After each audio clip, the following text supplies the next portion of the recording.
শিবু মুক্তার আর বেনি মুক্তারকে মহকুমার সকলেই চিনত। তাদের মতো ধূর্ত ধড়িবাজ লোক ও তল্লাটে আর ছিল না। লোকে যেমন তাদের চিনত তেমনি ভয়ও করত। একবার তাদের পাল্লায় পড়লে আর কারোর রক্ষে ছিল না। জোঁক যেমন গা থেকে রক্ত শুষে নেয় অথচ জানতে পারা যায় না, তারাও তেমনি মিষ্টি কথায় ভুলিয়ে টাকা শুষে মক্কেলকে সর্বশান্ত করে দিত।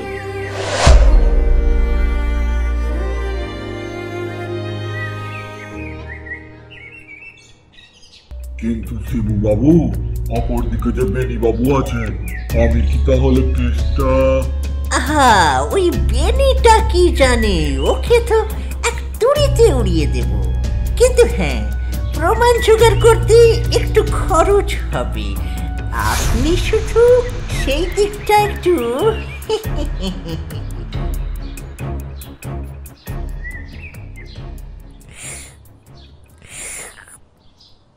আরে থুর, শিবু একটা আস্ত কথা, আইনের প্যাচে ফেলে ওর দফা রফা করবো আমি। হ্যাঁ, তবে হ্যাঁ, পয়সা করি একটু বেশি খসবে, এই যা। সে নিয়ে আপনি ভাববেন না স্যার, সব খরচ আমি দিয়ে দেব। বেশ বেশ, তাহলে তো আর কোনো কথাই নেই। আদালতে দুজনের মধ্যে রেষারেষি চলত, আবার বাইরে ভাবও ছিল। সন্ধেবেলা একজন আর একজনের দাওয়ায় বসে তামাক না খেলে রাত্রে ঘুম হতো না। এমনি ভাবে দুই মুক্তার সারা জীবন পরস্পরের সঙ্গে বাইরে বন্ধুত্ব আর ভিতরে শত্রুতা করে ক্রমে বুড়ো হয়ে এলো। দুজনেরই বেশ টাকা কড়ি বাড়িঘর হয়েছে, বলতে গেলে তারাই দেশের মধ্যে সব থেকে গণ্যমান্য হয়ে উঠেছে। বারোয়ারি দুর্গাপুজোয় এক বছর শিবু প্রেসিডেন্ট হয়, পরের বছর বেনি প্রেসিডেন্ট হয়। স্কুল কমিটিতেও তাই, কেউ কারুর চেয়ে খাটো নয়। ওদের দুজনের মধ্যে বোধহয় শিবুরই ফিচেল বুদ্ধি বেশি ছিল। সে একদিন মনে মনে মদলো বাঁটলে,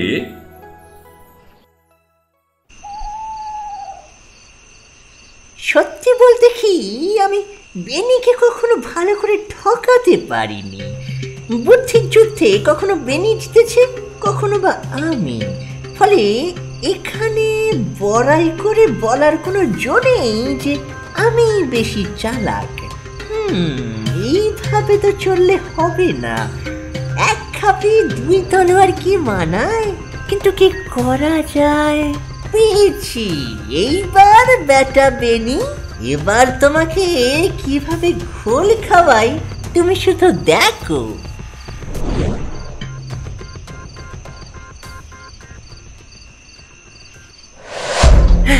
ও বাবা, ভাই ভাই বেনি, খুব বিপদে পড়েছি ভাই।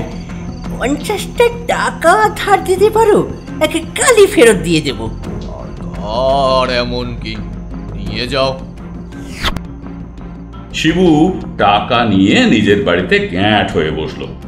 পরদিন টাকা ফেরত দেবার কথা, কিন্তু শিবুর দেখা নেই। বেনির মন উতলা হয়ে উঠল। তারপর আরো দুদিন কেটে গেল, কিন্তু শিবুর টাকা দেবার কোনো চেষ্টাই দেখা গেল না। বেনি মহা ফাঁপড়ে পড়ল।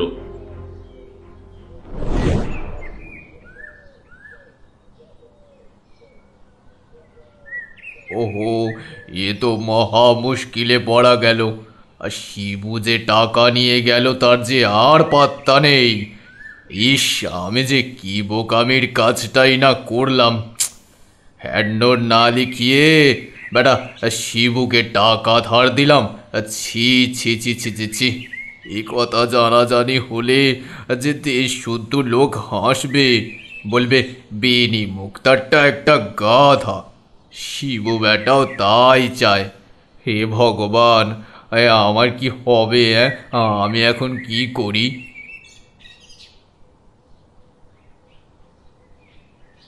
ভাই ভাই শিবু, আমার টাকাটা। কিসের টাকা? আরে সেই যে সেদিন তুমি ধার নিলে 50 টাকা। ভাই বেনি, বুড়ো হয়ে তোমার কি মাথাটা খারাপ হয়েছে? টাকা আমি আবার কবে নিল? দেবে না তাহলে? আচ্ছা, আমিও কিন্তু দেখে নেব। বেশ তো মকদ্দমা করো না, হ্যান্ড নোট আছে নিশ্চয়ই। হ্যাঁ,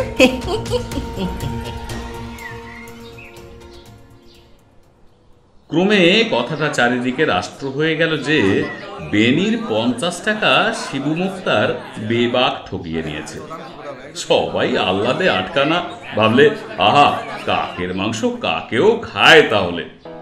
বেনিকে সকলে জিজ্ঞাসা করতে লাগলো, হ্যাঁ গো দাদা, এই তুমি নাকি লেখাপড়া না করেই শিবুকে টাকা ধার দিয়ে দিয়েছিলে, শেষে কিনা তোমার এই দুর্বুদ্ধি হলো? আরে না না না, ধুর, ওসব শিবুটার মিথ্যে কথা।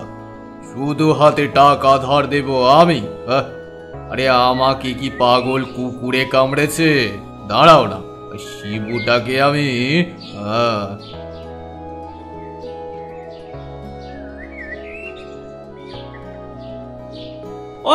ও দাদা, দাঁড়ান। আরে এ কি শুনছি, তুমি নাকি লেখাপড়া না করেই শিবুকে টাকা ধার দিয়ে দিয়েছিলে, এটা কি সত্যি? হ্যাঁ? আরে না না না, দূর দূর দূর। আরে এই শিবু দেখছি ভারী মৃত্যু, আমার নামে মিছে কথা রটিয়ে বেড়াচ্ছে। আমি আবার এই কাঁচা কাজ করি? হ্যাঁ, না না, দাঁড়াও না, ওই শিবুটাকে আমি মজা দেখাচ্ছি। যখন একলা থাকে তখন শিবুর এই চালাকির কথা ভেবে দাঁত কড়মড় করে আর গালাগাল দেয়। এমনিভাবে টাকার কথা ভেবে ভেবে বেনি অসুখে পড়ল। একে বুড়ো বয়স, তার উপর টাকার শোক। বেনি তো একবারে যায়। ডাক্তার তার অবস্থা দেখে আশা ছেড়ে দিল। বেনি কিন্তু তখনও টাকার আশা ছাড়েনি, কেবলই ভাবছে আমার টাকা, আমার টাকা।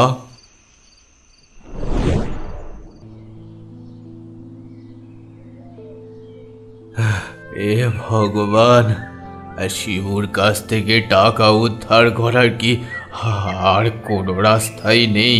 হ্যাঁ, এই কলঙ্ক মোছার কি কোনো রাস্তাই খোলা নেই ভগবান? হ্যাঁ,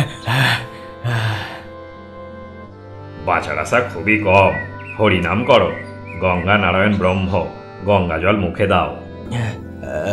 শেষে কি এই কলঙ্ক মাথায় নিয়ে মরতে হবে? ওরে কে আছিস? একবার অন্তত শিবুকে কেউ ডেকে পাঠা।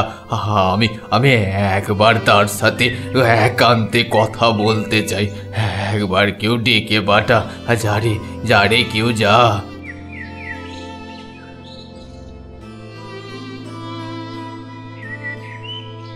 সবাই একটু বাইরে যাও, আমি ওর সাথে একান্তে কিছু কথা বলতে চাই।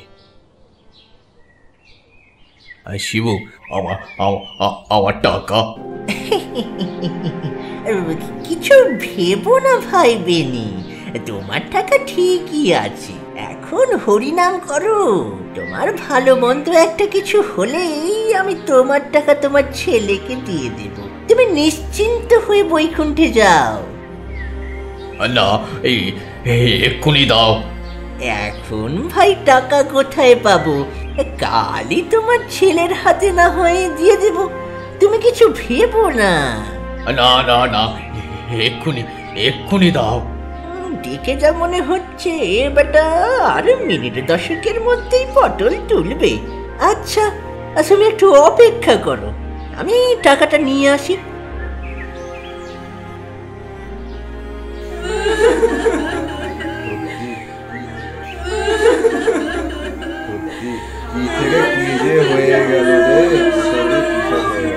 কত ভালো লোক ছিল রে, কত ভালো লোক ছিল। হ্যাঁ, ঠিক বলেছ, এত ভালো মিল কারোর মধ্যে দেখা যায় না। আমি আর বেনি এক মন এক প্রাণ ছিলুম, তাই শেষ সময়ে আমাকে দেখবে বলে বেনি ডেকে পাঠিয়েছিল গো। যাবার সময় আমাকে বলে গেল আমার ছেলে নেহাতি ছেলে মানুষ, দেখবার কেউ নেই, তুমি দেখাশোনা করো। তা তুমি কিছু ভেবোনি বাবা গো, তোমাদের সব ভার আজ থেকে আমিই নিলুম। বেনি আমার কাছে অনেক টাকা ধার নিয়েছিল। আচ্ছা তা সে যাকে, সে টাকা আমি তোমাকেই দিলুম।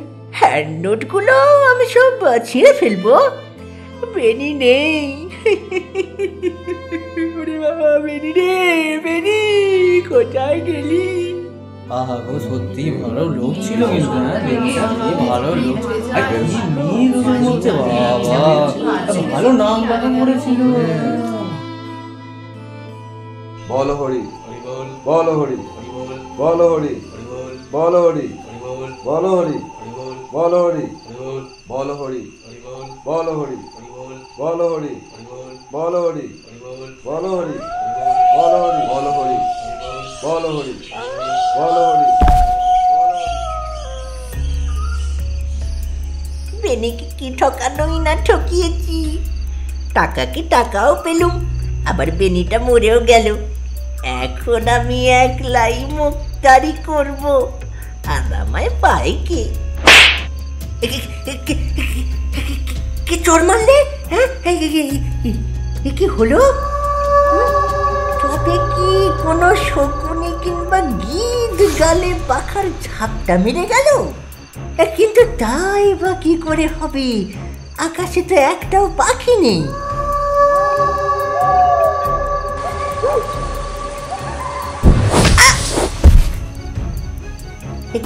কি ব্যাপার হলো?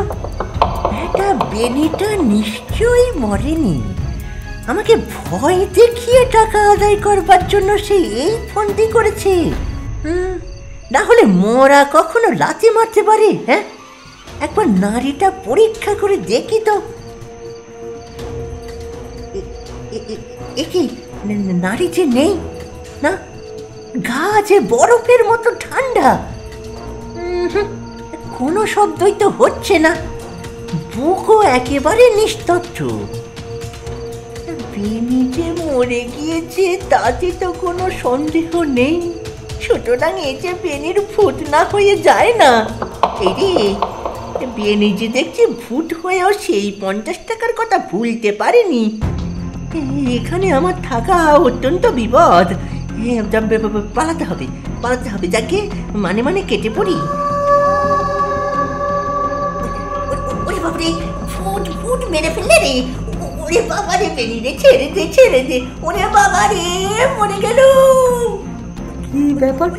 বাবার চিৎকার বলে মনে হলো না? চল তো সবাই দেখি কি হলো। কি কাণ্ড গো, কি দেখছি? ওরে বাবা রে, মরে গেল। ওরে বাবা, শিগগিরি বাড়ি যা রে। 50 টাকা বেনির বউয়ের হাতে দিয়ে আয় গিয়ে, না হলে আমাকে আর ছাড়বে না। তাড়াতাড়ি যা রে বাবা, তাড়াতাড়ি যা। কিন্তু বাবা কেন? যা বলছি কর না। আচ্ছা বাবা। কিন্তু এ কি বিপত্তি! এখন মরা পোড়াই কি করে? পোড়াতে হলে 2 মুক্তারকে একসঙ্গে পোড়াতে হয়। সত্যি তো অক্র, তুমি কিছু উপায় বলো না গো, এরকম তো কোনোদিন দেখিনি। তা বাবা শিবে, সত্যি করে বলো তো বাবা, ব্যাপারটা কি? বলছি সব বলছি।